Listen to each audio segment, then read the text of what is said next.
ISF এর সঙ্গে কি জোট করছে জনতা উন্নয়ন পার্টি? কারণ হুমায়ুন কবির তিনি বলছেন তার যেটা লক্ষ্য সেটাই নওশাদের লক্ষ্য। তাহলে কি নওশাদ সিদ্দিকী আর হুমায়ুন কবির জোট বাঁধছেন? এই মুহূর্তে কিন্তু এই প্রশ্নটা দাঁড়াচ্ছে। জোটের জল্পনা জিয়ে রেখেছেন হুমায়ুন কবির। তোলাবাজ সরকারের পতন চাই, আমার আর নওশাদের টার্গেট এক বললেন জনতা উন্নয়ন পার্টির প্রধান হুমায়ুন কবির। আইএসএফ এর সঙ্গে জোট করছে কি জেইউপি? বিধানসভা ভোট একসঙ্গে লড়বেন হুমায়ুন নওশাদ সিদ্দিকী? কারণ জোটের জল্পনা জিয়ে রেখেছেন হুমায়ুন কবির। তোলাবাজ সরকারের পতন চাই, আমার আর নওশাদের টার্গেট এক। এর আগেও কিন্তু হুমায়ুন কবিরকে বলতে শোনা গেছিল যে যারা তৃণমূল এবং বিজেপির বিরোধিতা করবে তাদের সঙ্গে নাকি তিনি জোট করবেন। তাই এই জল্পনা কিন্তু এই মুহূর্তে বলা যেতে পারে যে জিয়ে রয়েছে, আর সেটা জিয়ে রেখেছেন হুমায়ুন কবির। কি বলেছেন হুমায়ুন কবির একবার শোনাই আপনাদের।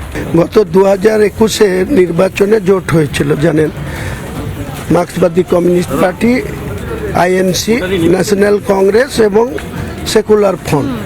সেই জোটের অনেক ভোট পেকে গিয়েছিল বিগেটের ময়দান থেকে, আপনারা জানেন। এখনও সময় অনেক আছে। আমার টার্গেট যা, নওশাদদেরও টার্গেট তাই, কাজেই 2-4 মিলে যাবে। সময়ের জন্য অপেক্ষা করব। নওশাদের টার্গেট হচ্ছে এই তুলাবাজি সরকারটাকে হারানো, পরিবর্তিত একটা সরকার প্রতিষ্ঠা করা। আমারও মূল টার্গেট হচ্ছে সেটা। কাজে 2-4 হয়ে যাবে, অপেক্ষা করুন, মিলে যাবে। ওয়াইসির সঙ্গে কথা হয়েছে? বললাম তো, কিচ্ছু বলবো না। পূর্ণাঙ্গ জোটের ঘোষণা হবে আপনাদের কলকাতার প্রেস ক্লাবে গিয়ে, না হলে রাজ্যের কোনো প্রান্ত থেকে সেই সমস্ত দলের নেতৃত্বের উপস্থিতিতে আপনাদের ডাঙ্গাবাজি শুনে।